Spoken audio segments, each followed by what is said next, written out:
मी सद्यो जाता वै नमो नमः भवे भवे नाति भवे कोस्मां भवद्भवाय नमः ओम नमो देवाय नमो ज्येष्ठाय नमो श्रेष्ठाय नमो रुद्राय नमो कालाय नमो कलिकर्णाय नमो बलाय नमो प्रमथनाय नमो सर्वभूतगणाय मनोन्मनाय गुरुभ्यो गुरुदेभ्यो सर्वेभ्यो नमस्ते स्वरूपेभ्यो तत्पुरुषाय विद्महे महादेवाय धीमहि तन्नो दन्ति प्रचोदयात् ईशान सर्वविद्यानां ईश्वर ब्रह्माधिपते सदाशिवम्यास्तु सदाशिवम् जय मंगलम जय नमः पार्वतीपते शिवाय महादेव पुंडरीक विठ्ठल श्री श्यामदेव तुकार पंढरीनाथ भगवान की जय संत ज्ञानेश्वर महाराज की जय तुकाराम महाराज की जय राघनाथ महाराज की जय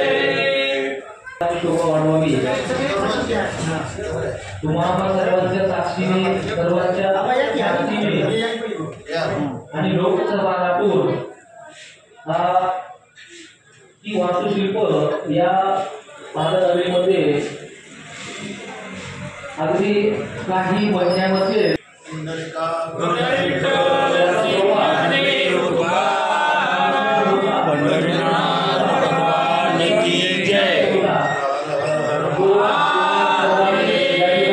हरिभक्त परायण श्री खंडू महाराज यांचा आपण या ठिकाणी सत्कार करणार आहोत।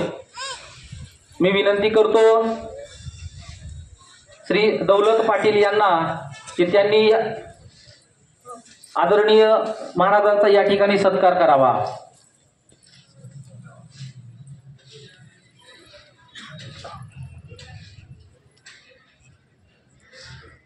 महाराज यांचा आपण या ठिकाणी सत्कार करणार आहोत। मी विनंती करतो दौलतजी पाटील दादा यांना की त्यांनी या ठिकाणी महाराजांचा सत्कार करावा।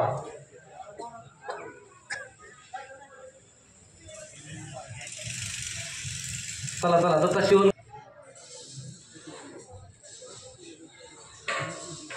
या कार्यक्रमाचे अध्यक्ष हरिभक्त परायण आदरणीय श्री खंडू महाराज यांचा समस्त गावकऱ्यांच्या वतीने या ठिकाणी सत्कार होत आहे।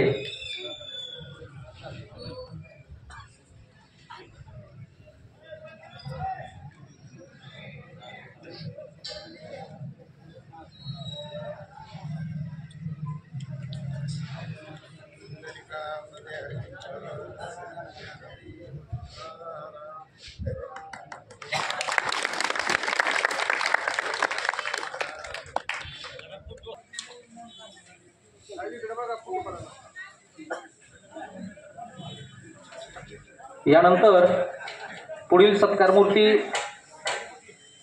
माननीय श्री मोहनजी कठारे यांचा आपण या ठिकाणी सत्कार करणार आहोत। मी विनंती करतो योगेश लटुरे यांना की त्यांनी यावं आणि या ठिकाणी त्यांचा सत्कार करावा।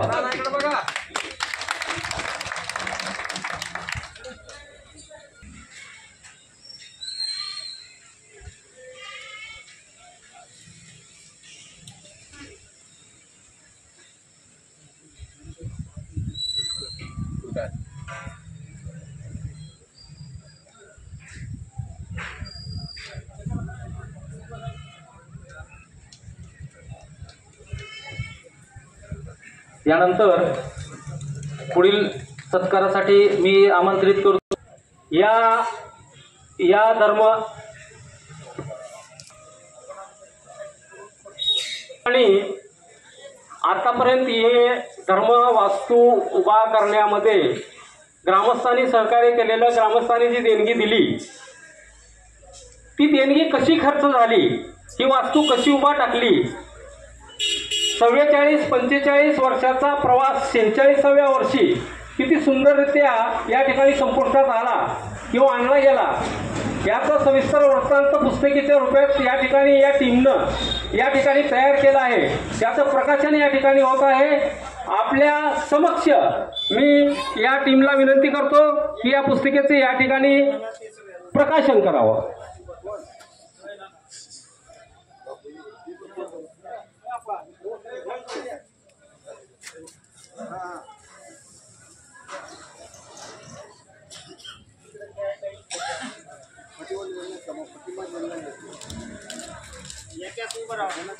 उभं राहा.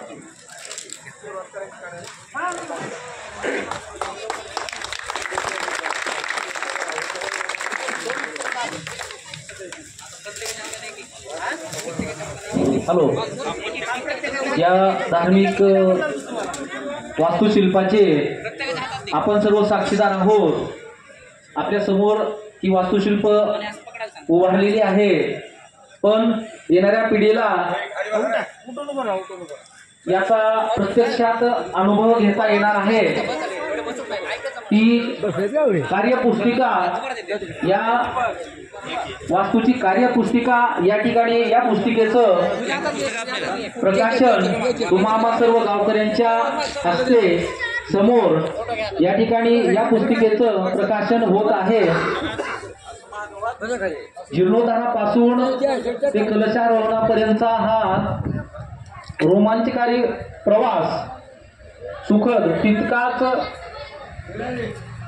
कठीण प्रवास, या प्रवासाचं या ठिकाणी प्रकाशन टिपण आपणाला आपल्या पुढील पिढींना या ठिकाणी पाहण्यासाठी, वाचण्यासाठी या ठिकाणी उपलब्ध करण्यात आलेला आहे. तुम्हा सर्वांच्या प्रोत्साहनाने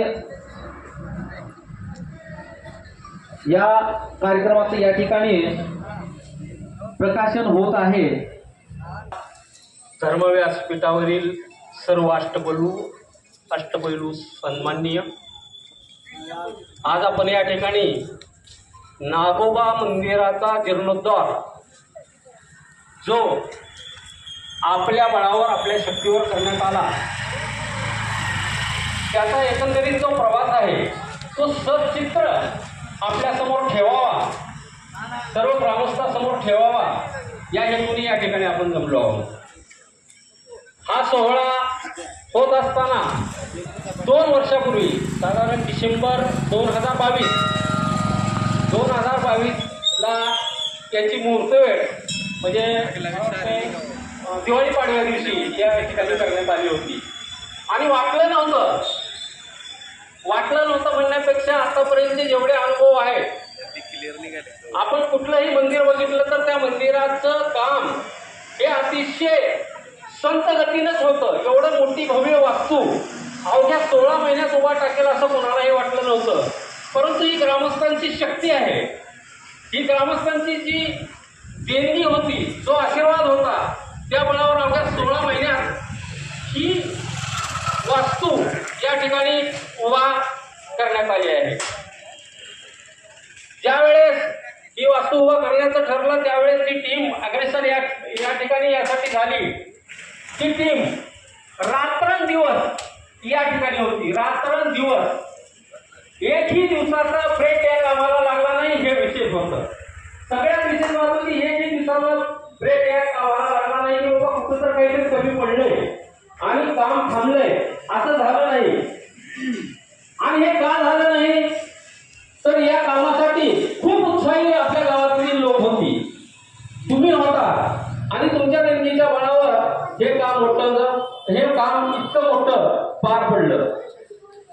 आणि काम पडल्यानंतर लागलीच कलशारोहणाचा कार्यक्रम एप्रिल 2024 मध्ये झाला. खूप मोठा कार्यक्रम झाला. आपल्या गावातील सर्व लेकींनी सुद्धा खूप उत्साहानं यात सहभाग नोंदवला होता. आणि त्यामुळं हे काम, या कामाची म्हणजे जी मेहनत घेतली या टीमनं त्याची फलश्रुती त्यांना मिळाली. आणि गावासमोर एक 150 किलोमीटरच्या आसपास असं मंदिर नाही कुठं. तुम्हाला जर बघायचं असेल हे मंदिर तर तुम्हाला कर्नाटक पास केल्यानंतर तुम्हाला कुठं तर असं मंदिर बघायला मिळणार आहे. आपल्या 150 किलोमीटरमध्ये तर असं मंदिर कुठं नाही. ही वास्तू उभा करण्यामध्ये तुमचा तर सहभाग फार मोठाच आहे, पण या टीमनं जी काम केलं ते खरंच कौतुकास्पद आहे. मला वाटतंय जवळपास 50 लाखाच्या पुढे याचा खर्च आहे. 50 लाखाहून खूप मोठा आहे. मी 50 लाख म्हणतोय पण खूप मोठं आहे. आणि अजूनही या कामाचं काम संपलंय, पण या कामाचं काहीतरी देणे बाकी कोणाची राहिले असं समजलं. मी ग्रामस्थांना या ठिकाणी विनंती करू इच्छितो की अजूनही थोडं दान तुम्ही या कामासाठी जर दिलं तर हे काय देणं वगैरे काय आहे हे देणं आपल्याला सोपं जाईल. आज या ठिकाणी हा सोहळा पार पडतोय. हा सोहळा पार पडला थोडा उशीर झाला. बरेच लोकांचं असं म्हणणं होतं मध्यंतरी की नागोबा मंदिराची उभारणी झाली, कार्यक्रम झाला, कलशारोहणाचा कार्यक्रम झाला, परंतु हिशोब काही आला नाही. पण कसं असतं, एखादं काम जर कुणी हातात घेतलं तर त्यांचं एक वेळापत्रक ठरलेलं असतं आणि त्याप्रमाणे चालावं लागतं. एवढा मोठा हिशोब सगळं एकत्र करणं, सगळ्या लोकांची नावं, मला वाटतं 1000च्या आसपास काहीतरी देणगीदार आहेत. 710 देणगीदार, बघा 710 देणगीदारांनी फक्त देणगी दिली आहे. आणि एवढी वास्तू, आपल्या गावची लोकसंख्या जवळपास मला वाटतं 10,000च्या आसपास आता गेली. आणि 1400, 1500, 1600 काहीतरी कुटुंब आहेत. तरी सुद्धा 700-750 लोकांच्या देणगीच्या बळावरच हे मोठं शिल्प या ठिकाणी उभा करण्यात आलेलं आहे. गावकऱ्यांच्या तसेच देणगीदारांच्या व समितीच्या पाठीवर कौतुकाची थाप देऊन त्यांना पुनश्च एकदा प्रोत्साहन दिल्याबद्दल प्रास्ताविक महादेव विठोबा माळी यांचा या ठिकाणी सत्कार करायचा आहे. त्यांचा सत्कार आहे प्राथमिक स्वरूपात, हा लक्षात घ्यावा. यानंतर मी विनंती करतो राजेंद्र लाड यांना की त्यांनी यावं, या ठिकाणी सत्कार स्वीकारावा. राजेंद्र लाड, मी विनंती करतो बालाजी गवळी की त्यांनी या ठिकाणी यावं आणि राजेंद्र लाड यांचा सत्कार करावा. यानंतर रामहरी पाटील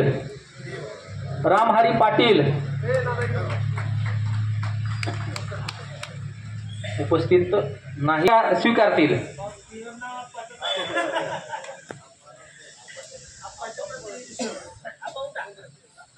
मी विनंती करतो रामेश्वरजी पाटील यांना विनंती करतो की त्यांनी या ठिकाणी आप्पाचा सत्कार करावा.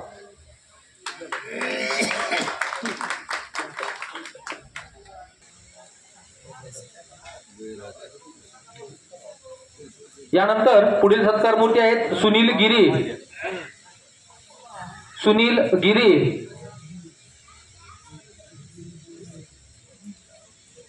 यानंतर पुढील सत्कार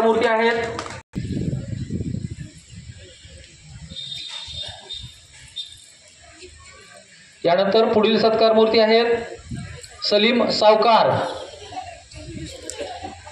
विनंती आहे त्यांनी स्टेजकडे यावं. मी विनंती करतो चैतन्य पाटील यांना की त्यांनी या ठिकाणी समितीच्या वतीने सलीम सावकार यांचा या ठिकाणी सत्कार करावा. अर्जुन भीमा हजारे,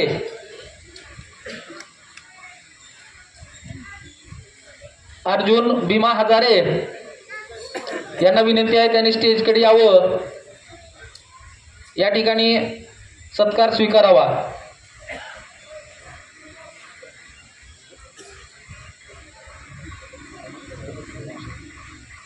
मी विनंती करतो अक्षय पाटील यांना की त्यांनी या ठिकाणी अर्जुन भीमा हजारे यांचा या ठिकाणी सत्कार करावा. पुढील सत्कार मूर्ती आहेत वामनभाऊ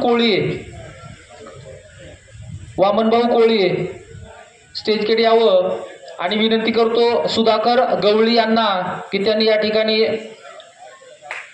वामन कोळी यांचा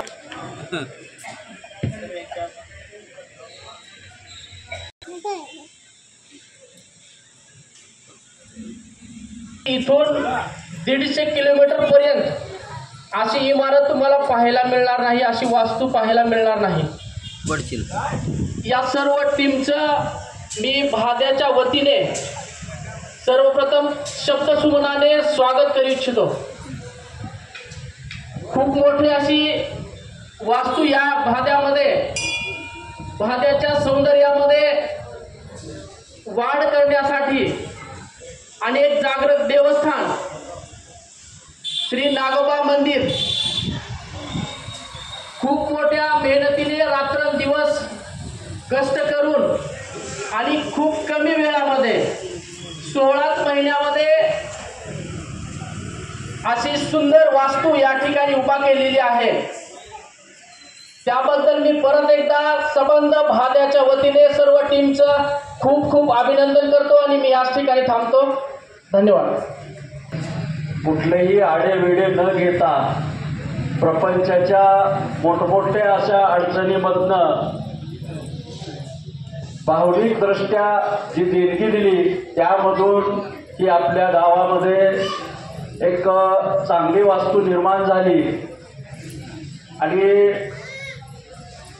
या वास्तू उभा करण्याच्या पाठीमागे एक असा उद्देश होता की मंदिरं तर कुठेही असतात, परंतु आपण जे मंदिर बांधायला निघालो ते मंदिर जवळपास आपल्या एरियामध्ये नाही अशा प्रकारचं आपण मंदिर बांधू ही भावना पण आमच्या मनात निर्माण झाली की जेणेकरून हे मंदिर बांधत असताना खूप पैशाची गरज होती आणि ते पैसे जमा करत असताना गावकऱ्यावर फार मोठा हा बोजा पडणार होता.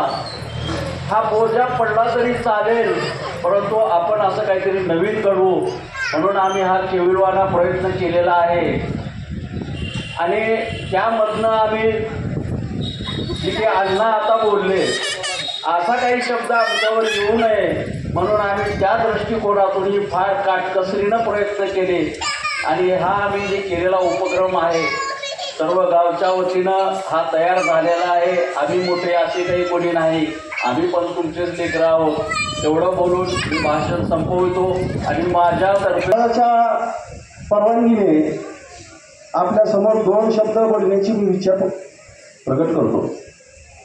सर्वप्रथम या मंदिरासाठी जे गावाने भरभरून असं देणगी स्वरूपात दान दिलं त्यांचे सर्वप्रथम मी आभार मानतो. गावात असलेली सर्व देवस्थान या सर्वांना वंदन करतो आणि आपल्या गावचे जागृत देवस्थान श्री नागोबा मंदिर अण्णाच्या महाराजांच्या या पिढीने बाबूमामाच्या असे आपल्या अगोदरच्या पिढीने जो प्रकोप या नागदेवतेचा आपल्या गावात सहन केला, बघितला, अनुभवला, आपल्या गावच्या धार्मिक सामाजिक जडणघडणीमध्ये नागोबा मंदिराचा जे काही गेल्या पिढीमध्ये घडला जो प्रकोप झाला या प्रकोपाचा तर आम्ही काही अनुभव घेऊ शकलो नाही, पण घराघरात पोचलेलं हे नागोबा मंदिर त्यांची श्रद्धा त्यांच्याबद्दल असलेली आस्था मग ती भीतीरूपी असेल ना श्रद्धेरूपी असेल, पण प्रत्येक घरात पूजा केलं जाणार हे आपलं आगळं वेगळं देवस्थान. गेल्या 10-15 वर्षापासून आम्ही सर्व युवक मित्र या नागोबा मंदिराचा सप्ताह जो नागपंचमीला असतो त्यात सहभागी झालो आणि मग वरची वास्तू गेल्या पिढीनं त्या काळात उत्तम तयार केलेली इमारत ती वास्तू ते छोटं खाली असलेलं मंदिर अगदी जीर्ण होत होतं, गळत होतं. मग आम्ही आर्थिक हे सगळं करण्यासाठी फक्त इच्छा असून चालत नाही, तर त्याला आर्थिक स्थितीची ती बाजूही मजबूत असणं, त्याला पुरवठा होणं, त्यासाठी सर्वांचा प्रतिसाद असणं आवश्यक होतं. मग 2022च्या नागपंचमीच्या सप्त्यामध्ये 18,000 रुपये शिल्लक राहिले, ज्या सप्त्यात आपण देणगी मागत नाही. नागोबा मंदिराच्या नागपंचमीला जो उत्सव साजरा होतो त्याला आपण पट्टी मागत नाही. गावातील प्रत्येकजण आपल्या पद्धतीनं जे घडेल ते इथं आणून देतो. त्यामध्ये 18,000 रुपये शिल्लक राहिले आणि मग सर्व सहकार्यांनी विचार केला की आता हे खूप जीर्ण होत आहे, आपण दरवर्षी 5,000-7,000 रुपये खर्चून ह्याची दुरुस्ती करतोय, पण राहत नाही. आपण गावातील सर्वांना चर्चा करू, सर्वांना विश्वासात घेऊन याचा जीर्णोद्धाराचं कार्य हाती घेऊ. हा विचार ज्यावेळेस लोकांच्या समोर मांडला त्यावेळेस लोकांनी भरभरून असा प्रतिसाद दिला, तुम्ही सुरू करा, आम्ही आहेत सोबत. हा जो आधार दिला या आधाराच्या जीवावर ही एवढी चांगली वास्तू अगदी विक्रमी वेळेत संपूर्णपणे गावच्या भूमिपुत्रांचा सहभाग असलेलं हे मंदिर अगदी 16 महिन्यात उभा राहिलं. या मंदिराचा कार्य अहवाल आपल्या सर्व देणगीदार भूमिपुत्रांच्या समोर सादर करताना आम्ही संयोजन टीम म्हणून आम्हाला अत्यंत आनंद होतोय आणि आपल्या सर्वांच्या कायम ऋणात राहण्याची इच्छा आम्ही आपल्या समोर व्यक्त करतोय. कारण जो आमच्यावर विश्वास दाखवला जो आम्ही आमचा हट्ट पूर्ण केलात, आमचा शब्द पाळलात, आम्हाला लागल त्यावेळी लागल ती मदत, मग आर्थिक असेल, मानसिक असेल, सामाजिक असेल, हे सगळे आधार तुम्ही दिलात. तुम्ही हे आधार दिलात, हा सहभाग नोंदवलात, म्हणून हे एवढी मोठी वस्तू, हे काम इथं उभा राहू शकलं. यानंतरची फक्त एकच इच्छा आहे, जुनं मंदिर उभं राहिलं. त्या प्रकल्पामुळे शासनानं आपल्याला प्राथमिक आरोग्य केंद्र दिलं. गेल्या पिढीतलं ते सर्वात मोठं काम होतं, ते यश होतं. प्रकल्पामुळे का असत नाही, पण देवाने आपल्याला आशीर्वाद दिले. आता या जीर्णोद्धाराच्या कार्यानंतर आपण सर्व आपल्या पिढीने, आपण सर्वजण राजकीय जोडे बाजूला ठेवून आपल्या गावासाठी जी आपली मागणी आहे ग्रामीण रुग्णालयाची, सर्वांनी मिळून येणाऱ्या काळात ती आपण शासन स्तरावर पाठपुरावा करून तेवढी एक मंजूर करून घेऊ, एवढा संकल्प या आजच्या कार्य अहवालाच्या निमित्ताने या ठिकाणी करू. आणि ज्यावेळी ग्रामीण रुग्णालय इथं मंजूर होईल त्यावेळी खरं जीर्णोद्धाराचं कार्य कंप्लीट झालं असं आपण समजू. संयोजक टीम, आदरणीय ग्रामपंचायत, सर्व ग्रामस्थ आणि सर्व राजकीय पक्षातील प्रमुख पदाधिकारी या सर्वांनी एकत्र येऊन एवढं एक काम या ठिकाणी करून गावाला प्राथमिक आरोग्य केंद्र गेल्या पिढीनं दिलं, नागोबाच्या नवीन मंदिराला स्थापनेच्या वेळेस दिलं, जीर्णोद्धाराच्या वेळेस आपल्या पिढीनं आपल्या माध्यमातून आपण सर्वांनी प्रयत्न करून ग्रामीण रुग्णालय या ठिकाणी मंजूर करून आणू. सर्वांनी विनंती करून पाठपुरावा करून हे करू आणि त्यावेळेस आपल्या मंदिराचा जीर्णोद्धाराचं कार्य आपल्या पिढीचं समाजासाठी, या गावच्या जडणघडणीसाठी असलेलं देणं आपल्या डोक्यावर निघालं असं समजू. एवढंच बोलतो. आणि आपण सर्वांनी या कामाला मदत केलात, या कामात सहभाग नोंदवलात, आमच्यावर विश्वास ठेवलात, याबद्दल सर्वांचे आभार व्यक्त करतो आणि मी माझे 2 शब्द संपवतो. जय हिंद, जय महाराष्ट्र.